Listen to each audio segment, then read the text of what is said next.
Parfait. Eh bien, merci beaucoup. Dans quelques minutes, tu auras terminé. Mais avant ça, il reste une session, peut-être la meilleure de la journée. Alors, j'en ai parlé ce matin déjà.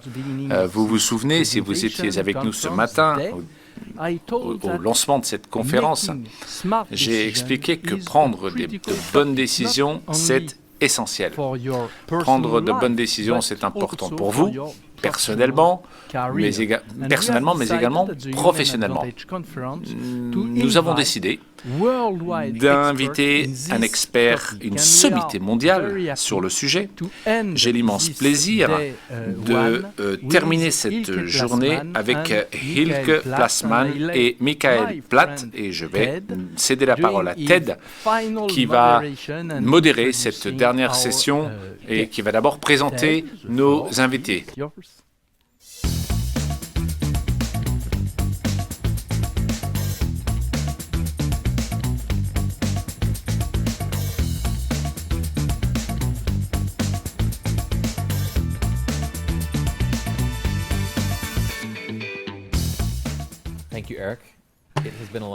Merci, Eric. Quelle journée! Nous en avons presque terminé. Alors, en ligne, en direct, nous avons Michael Platt. Il est à Philadelphie. Il travaille à l'Université de Pennsylvanie. Michael a travaillé toute sa carrière dans le domaine des neurosciences. Comment nous prenons nos décisions? L'idée étant d'améliorer notre santé, celle de nos entreprises. Il a écrit un certain nombre de livres, notamment sur le cerveau et sur les leaders. Il a écrit dans de nombreux documents de journaux de recherche. Je sais qu'il est tôt pour vous encore. Bonjour. Un petit bonjour de Philadelphie, où il fait toujours beau.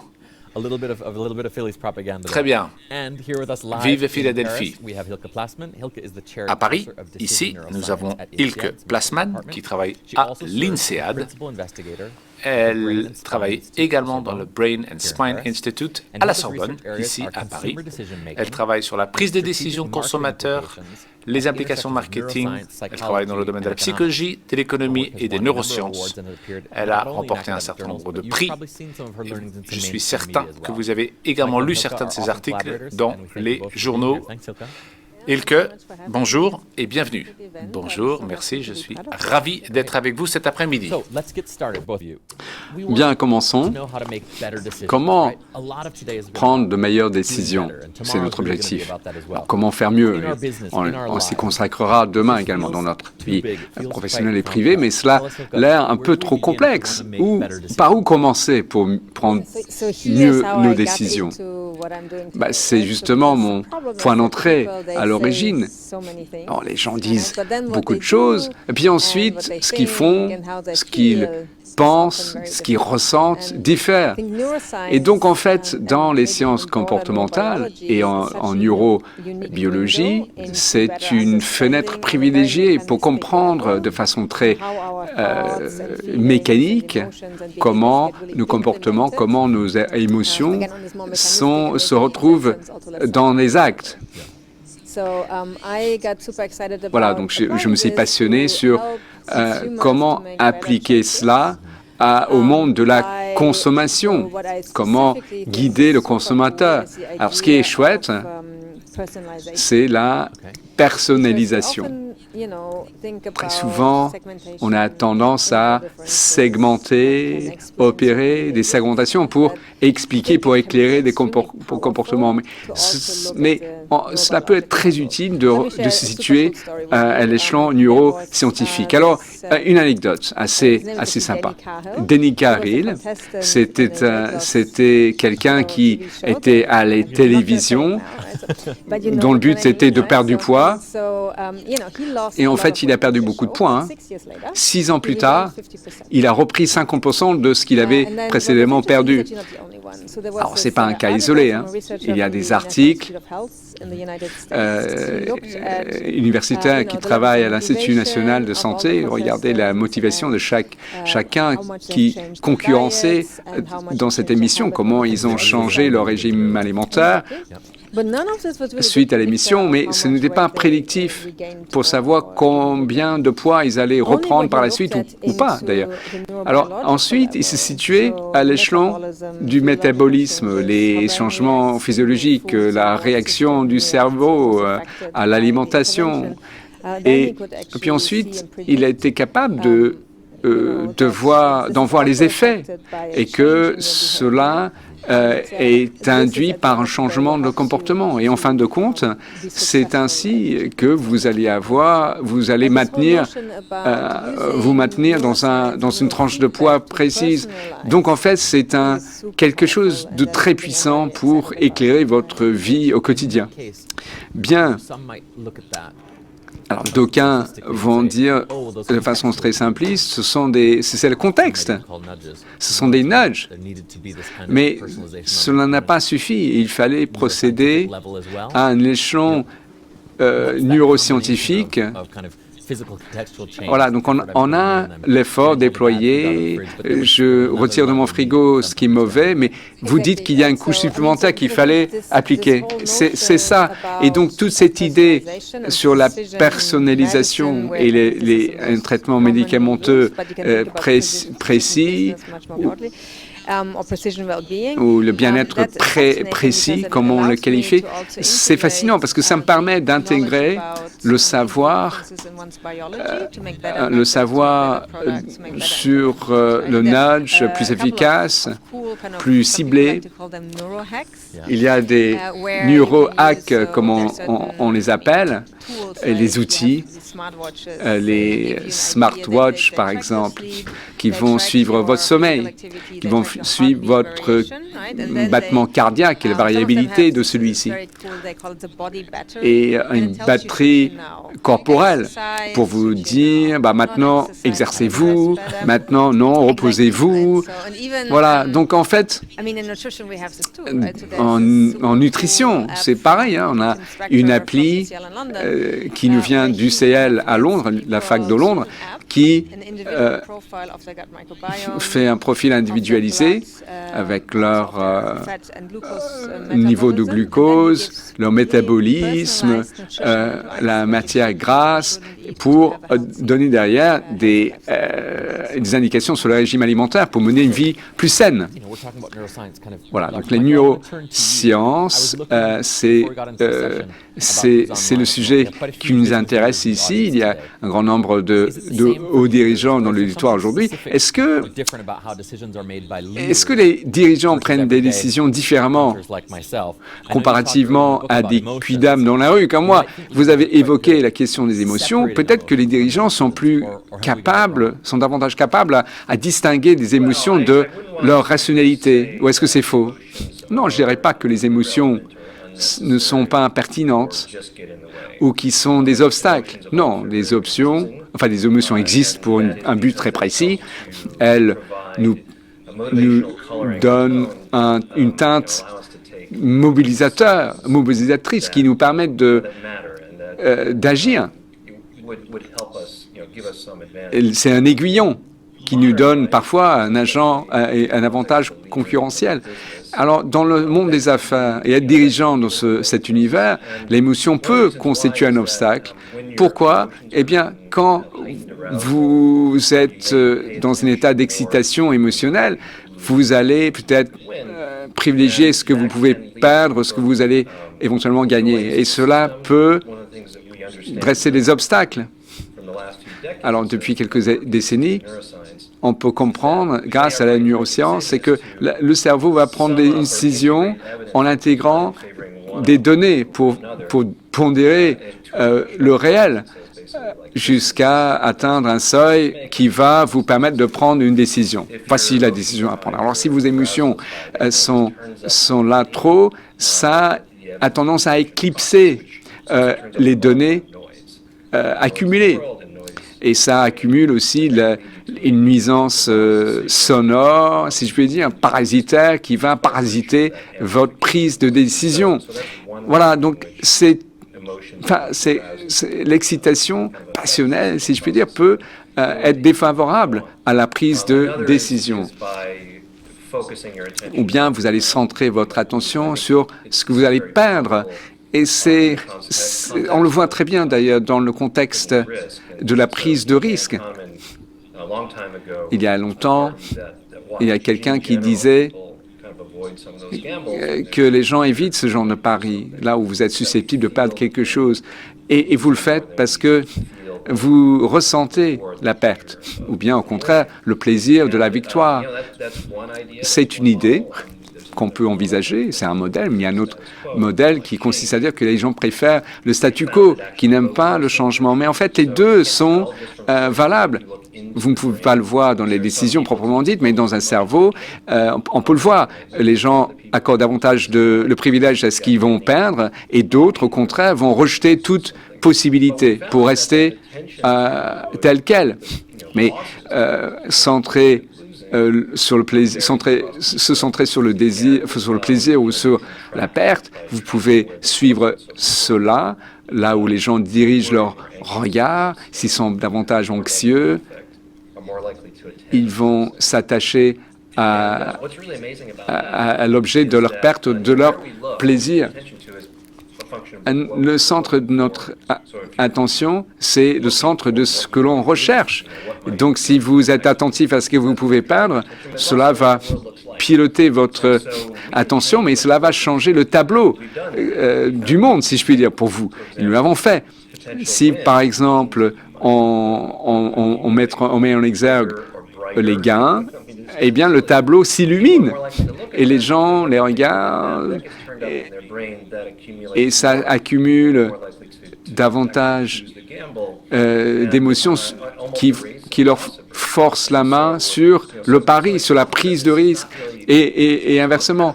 Donc, en fait, c'est un trait que nous avons, mais tout est fonction de votre état émotionnel et votre environnement. Et cela peut être dans les arbitrages que l'on peut faire. Alors, vous possédez quelque chose et je ne sais pas, un gobelet qui coûte rien, mais vous le possédez, vous ne pouvez pas y renoncer. Et donc, c'est intéressant, ces voies de recherche. Et donc, si on peut être plus mesuré, plus modéré, plus apaisé, prendre des décisions de façon apaisée, cela vous permet d'avoir davantage d'informations pour retirer ce biais dans la prise de décision. On peut envisager les émotions différemment. On peut y revenir si vous le souhaitez. Mais deux questions, s'il vous plaît. Alors, ces biais, ces sciences comportementales, c'est un savoir. Vous pouvez le savoir peut-être, c'est une chose. Mais c'en est une autre de les manipuler dans un labo. Alors, question qui en découle. Un dirigeant, comment peut-il agir sur lui-même pour voir les avantages dans une prise de décision? Alors, cette action sur soi, c'est une chose, mais comment en faire de même auprès de leurs équipes? Il y a deux ou trois choses que je pourrais préconiser. Cameron, notamment. Phillips ont regardé cela. Une action au labo, avec l'interaction avec une machine et agir sur la bourse, par exemple. S'ils sont attentifs à chaque perte et chaque gain, c'est un peu comme un novice qui va faire beaucoup de mauvais choix. En revanche, si vous leur dites non, réfléchissez comme un trader. C'est votre activité professionnelle. Je gère l'argent de l'autre tout le temps. C'est pas ce qui se passe à l'instant T, c'est le long terme. Et à ce moment-là, ils vont réguler, ils vont baisser cette nuisance sonore émotionnelle. Et voilà, donc ça réduit cette attention fixée sur les pertes. Et donc, en fait, ça donne des meilleures décisions. Et cette régulation prend du temps, ça tend à affaiblir l'incidence émotionnelle. Et là, vous vous attachez aux faits. Et en fait, ça nous amène sur la question de l'attention. Je l'ai évoqué à l'instant. Hilke l'a dit, on n'a aucun accès au bavardage des neurones excités dans le cerveau, et très certainement pas le mode opératoire qui les relie. Et donc la neuroscience nous donne une fenêtre sur ce qui se passe à l'intérieur de nos crânes respectifs. Alors là, je le dis, hein, nos choix sont pilotés par des procédés dont nous sommes inconscients. Mais l'attention, là, nous sommes sans maître dans une certaine mesure. Et donc, si par exemple, vous vous trouvez dans une situation où les gains sont importants, vous pouvez centrer sur les avantages, sur ces gains, sur ce qui peut advenir positivement et qui pourrait influencer favorablement votre sort personnel ou le sort de votre société. Et cela peut amplifier la chose, vous permettant de prendre une décision idoine. Donc en fait, l'attention, c'est vraiment une puissance assez intéressante. Donc c'est une régulation et fixer l'attention. Alors 50% de l'auditoire ce sont des dirigeants, ils dirigent des équipes. Hein. Je ne sais pas si vous l'avez vu à l'écran. Donc nous allons orienter notre propos vers ce public, comment ils peuvent s'auto-réguler. Et voilà, mais le mandat d'un dirigeant, c'est mobiliser une équipe pour être créatif, innovateur.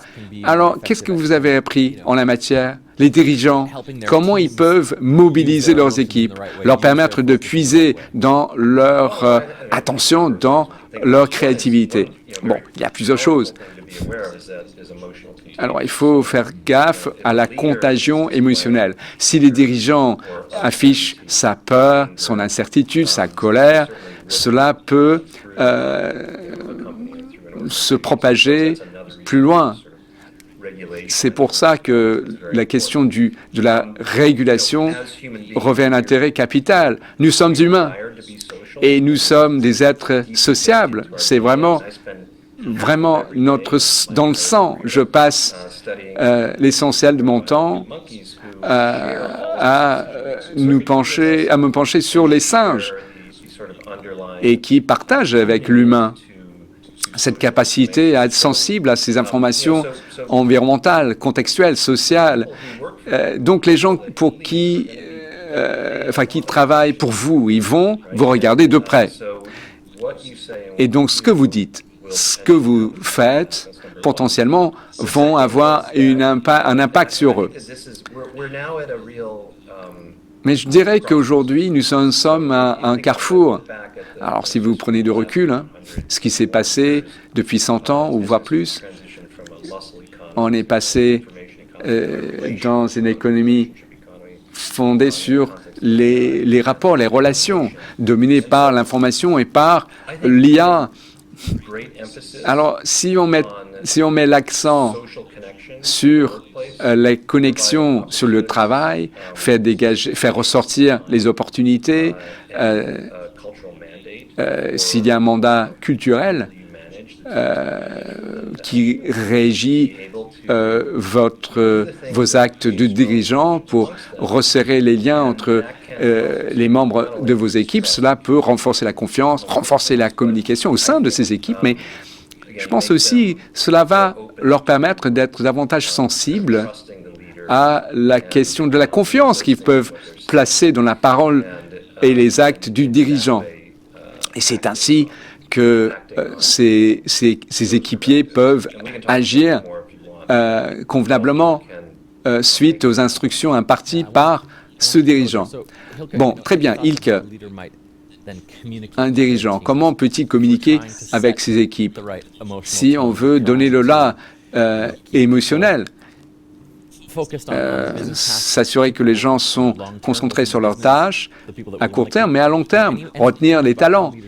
Comment peut-on diffuser une influence favorable pour qu'ils soient alignés sur une stratégie ou sur un cap à tenir?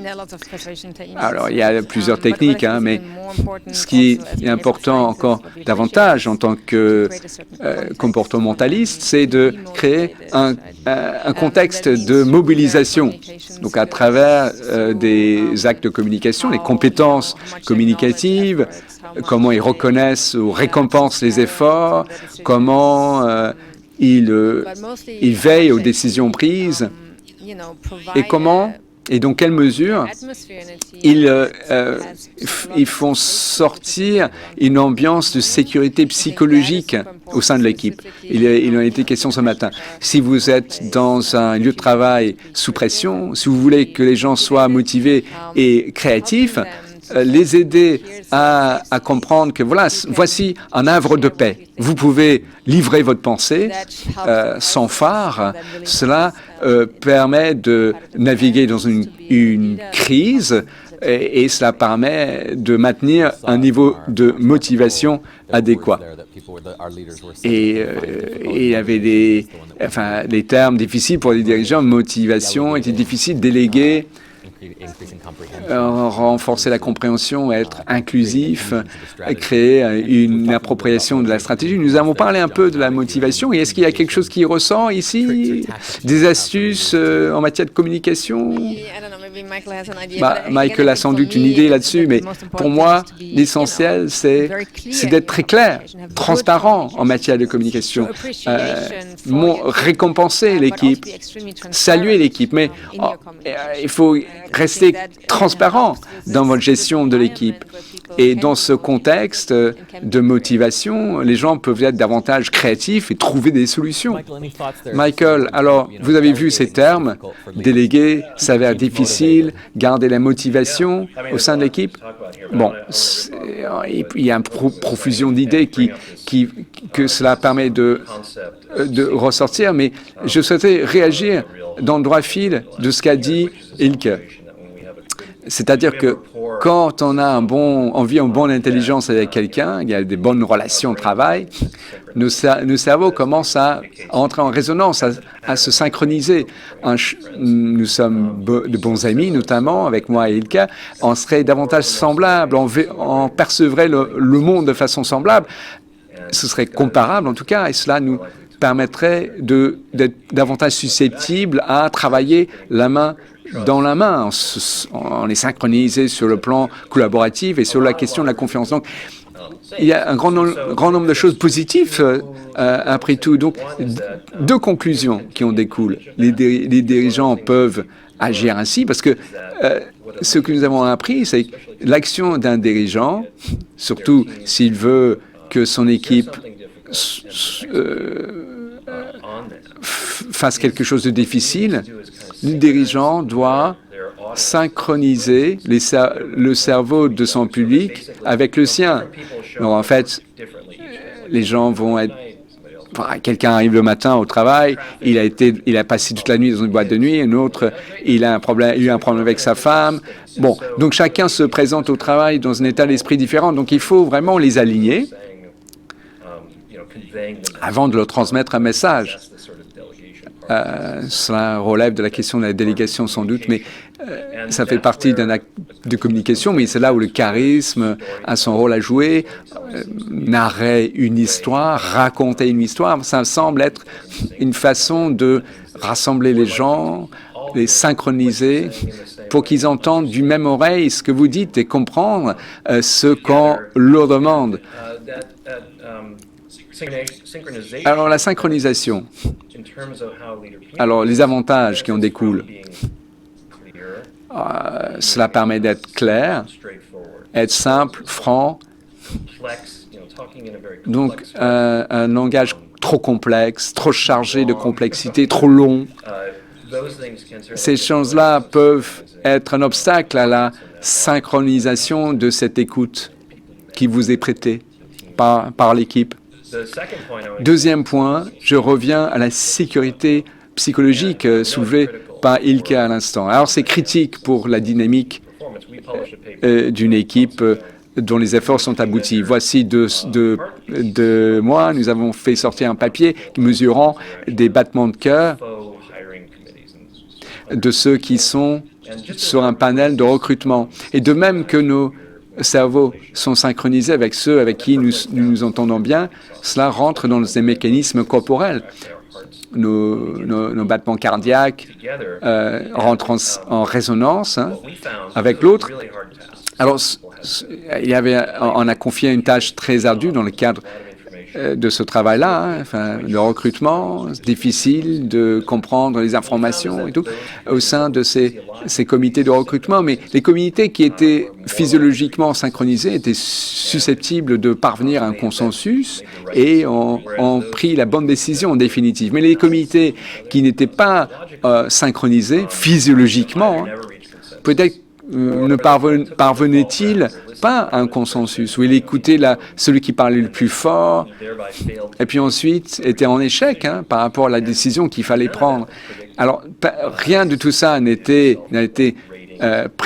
prédit par des informations recueillies en amont sur une base informationnelle. Ça découlait d'une mauvaise synchronisation ou d'une synchronisation physiologique. Alors le battement cardiaque, c'est un marqueur de sécurité psychologique, des conditions qui doivent être réunies au sein d'un comité, en l'espèce, pour permettre aux uns et aux autres de partager efficacement des informations. C'était intéressant d'ailleurs, parce qu'on s'est dit que peut-être que intuitivement, le résultat serait à l'inverse, parce que prendre une décision collective suppose d'abord, reconnaître que toi tu sais quelque chose que l'autre ne le sait pas, et avoir suffisamment de confiance de lancer ça dans le mix pour lancer un échange utile. Et si ces conditions ne sont pas réunies, et si vous n'évoluez pas dans un milieu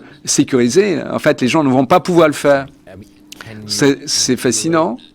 Et est-ce que vous pouvez manipuler cette synchronisation? Est-ce que vous pouvez l'amener à volonté? Oui, c'est possible. Hein? Oui, c'est ça.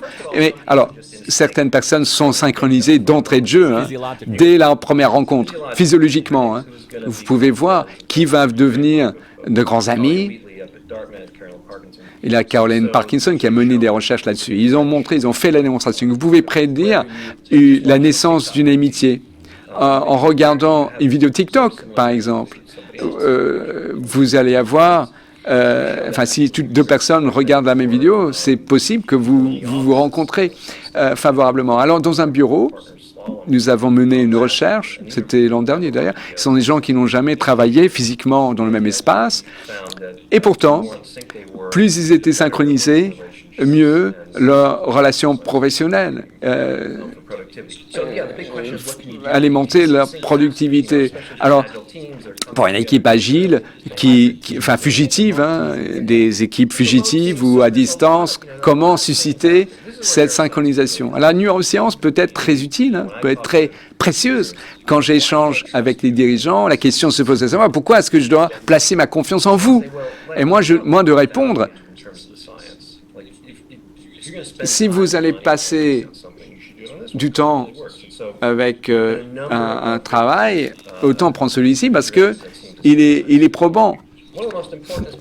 Alors la conversation, c'est utile pour une synchronisation. D'ailleurs, quand il y a une conversation vraiment approfondie, on y consacre du temps. C'est pas un simple bavardage. On écoute, on apporte un commentaire. Et puis, il y a aussi un système à base de cartes, Fast Friends, ça s'appelle, qui nous fait remonter aux années 90. Il y a d'autres en ligne. Mais là, et ça peut impliquer des gens qui ne travaillent pas très souvent. Ils conversent ensemble, il y a un dialogue, ça donne lieu à davantage d'envie de collaboration. Il y a aussi, par exemple, bouger ensemble, faire miroir à l'autre dans des icebreakers au théâtre, par exemple. Je ne vais pas le faire, mais on peut. Non, mais la musique aussi, la musique, donc le rythme de la musique, la cadence musicale, surtout si vous, je ne sais pas, scandez des choses, des tambours. Alors, je suis anthropologue au départ, en tout cas, mais si vous regardez toutes les cultures sur la surface terrestre, elles ont toutes ces activités rythmiques, basées sur le rythme, le chant, la danse, la scansion. Alors, c'est pour une raison précise, n'est-ce pas? Et pour nous, on estime que cette raison, c'est de favoriser la synchronisation, qui est le ciment qui fait que, en tant que communauté, on peut se confronter à un défi. On le voit chez les singes, chez les souris, chez les chauves-souris d'ailleurs. Donc c'est vraiment primordial. Hein. Ça nous fait remonter jusqu'à la nuit des temps. Hein. Et cela, c'est le ciment qui nous fait bouger ensemble, nous permettre de coopérer à l'échelon plus qualitatif. Pardon. Alors, nous avons parlé chez BVA sur comment faire avancer les sciences comportementales. C'est les ressources humaines, c'est le développement, c'est l'apprentissage. C'est quoi le point d'entrée? Comment faire en sorte que les sciences comportementales puissent trouver une voie dans les business? Bon, on peut faire du marketing, de la mesure, mais le mieux, c'est de nous intégrer dans un développement de produits avec une démarche de personnalisation. Je l'ai évoqué au départ. Mais moi, j'invite les gens qui ont utilisé les sciences comportementales dans leur activité professionnelle. C'est pour un service RH notamment. Et ici, une PDG s'est dit, bon, je vais changer notre mode opératoire en matière de recrutement. Je veux voir les communications douces des gens, les compétences douces. Il ne s'agit pas d'être expert, non. Ce que je recherche, enfin, est-ce que vous êtes susceptible d'être bon dirigeant? Donc voilà, et elle prend des tâches issues de la neuropsy, elle fait jouer des jeux à des recrues potentielles pour ensuite les observer. Il y a moins de biais de genre et de sexe que d'autres, comparativement à d'autres tests qui sont menés. Elle applique des modèles de l'IA, notamment sur l'ensemble de données qu'elle est capable de recueillir. Donc c'est une solution RH qui, ma foi, est très fonctionnelle. Alors, vous n'êtes pas sans savoir. Demain, nous allons porter l'accent, dans le cadre de cet événement, sur l'IA. Alors, vous connaissez très bien la neuroscience, vous menez un travail auprès de vos clients commerciaux et au labo. Comment favoriser la prise de décision en adossant ce processus sur l'IA. Alors, une réflexion? Oui, la neuroscience et l'IA, ce sont des sciences sœurs. La science computationnelle entretiennent un lien d'intimité avec les sciences comportementales. Mais l'IA dit, on va faire en sorte que nos modèles soient plausibles sur le plan biologique. Alors comment les faire mieux travailler ensemble? C'est la question. Et la neuroscience peut permettre à l'IA de devenir plus intelligente quand il s'agit d'intégrer des procédés complexes, les émotions, à titre d'exemple. Mais quelque chose qui n'a jamais marché, mais ce qui était intéressant, c'était l'idée que pour des voitures autonomes, si nous pouvions y mettre de l'intuition humaine, parce qu'on veut que les voitures autonomes soient plus intelligentes que nous, regardez les routes de Londres, de Paris, les voitures autonomes ne vont pas marcher parce qu'il y a des milliards de personnes qui croisent devant elles. Mais nous, on peut lire en tant qu'automobiliste, on peut lire l'intention de l'autre qui est susceptible de passer devant nous quand nous sommes au volant. Et donc, en fait, ils voulaient intégrer à l'algorithme une intuition quasi humaine. Et c'était intéressant de savoir comment on peut s'appuyer sur la neuroscience pour rendre l'IA plus intelligente. Alors, des opportunités pour la neuroscience, mettre à l'unisson les sciences comportementales et la neuroscience pour une meilleure prise de décision. Nous le faisons actuellement dans le marketing. Nous avons des modèles de fusion qui permettent de voir une pub cadre par cadre pour regarder les informations auditives et fondées sur l'image. Et nous avons des techniques que nous pouvons déployer dans les sociétés. Nous prenons ces signaux, ces deux ensembles des signaux, pour les fusionner donc pour trouver des variables prédictives et qui sont bien pour la vente et sur les retours sur le cours de bourse et les données liées au cerveau, qui a un poids important. Voilà, donc il y a une fusion de technologie et l'homme. Évidemment, ça suscite des appréhensions. Il faut le faire de façon morale et avec les valeurs humaines qui prévalent dans cette démarche. Mais bon, la moralité, c'est un dialogue qu'il faut mener à un niveau beaucoup plus profond. Mais le secrétaire du Trésor a dit ceci. L'IA, c'est vraiment important. Et l'intelligence de ces systèmes dépasse déjà l'homme. Et ça s'améliore. Et par exemple, je ne sais pas, dans les soins de santé, par exemple, on estime que l'IA profère un retour plus marqué par la compassion qu'un médecin qui saisit quelque chose à l'ordinateur sans vous prêter la moindre attention. Et de l'IA, donc, l'IA peut être beaucoup plus patiente aussi.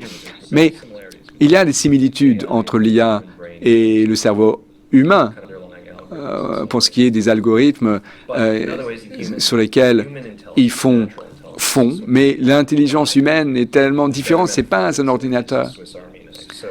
Et on est comme un couteau suisse, nous avons un ensemble d'outils, tire-bouchon, c'est plus important d'ailleurs, le tournevis, couteau. Et en fait, on utilise ces outils pour remédier à des problèmes fondamentaux. L'essentiel des études, ces outils découlent de problèmes avec lesquels nos ancêtres devaient lutter, ne serait-ce que pour les forger au départ. Donc, l'intelligence émotionnelle, comment nous évaluons un risque, on doit les garder affûtés pour que ce soit fonctionnel. Donc, moi, j'accorderais mon attention là-dessus si j'étais dirigeant. C'est très important, surtout dans la sphère émotionnelle, parce que les gens ils ont peur. Les gens ont peur parce qu'ils craignent le chômage ou des troubles, des problèmes, ce qui advient, n'est-ce pas, à la vitesse de la lumière. Nos cerveaux suivent les saisons qui sont autrement moins rapides que la lumière. Alors, vous ne devez pas avoir des attentes trop élevées pour comment l'humain va réagir à l'avènement de l'IA. Mais, in fine, si vous remplissiez tous les êtres humains, qui va acheter votre Camelot au fond, ce serait un échec. À moins que les machines deviennent consommatrices à leur tour. Bon, très utile. Alors, si vous voulez apprendre davantage, si vous voulez apprendre auprès de Michael et de Ilka, ils vont lancer une nouvelle manifestation en 2025. Vous avez du temps, vous avez un an. Donc voilà, c'est prévu l'an prochain, cet événement. Merci de nous avoir rejoints. Je sais que c'est tôt le matin chez vous, Michael, et merci Ilka de nous avoir rejoints. Avec grand plaisir. Merci Ilka. Salut, à bientôt. Merci Michael, merci à vous, c'est chouette. Voilà, donc Eric, c'est à toi pour les mots de clôture. Ouais, c'est ça. Bon, je vais faire simple. Nous sommes déjà à la fin de notre premier jour chez notre conférence Human Advantage. J'espère que vous avez beaucoup appris, à l'image de nous d'ailleurs. Peut-être avez-vous été inspiré et Ted me retrouve pour vous dire quelque chose sur la deuxième journée, parce que nous sommes au beau milieu de notre manifestation. Effectivement, c'est la mi-temps. Pour le Human Advantage, vous allez pouvoir vous reposer. Tu me dois un verre.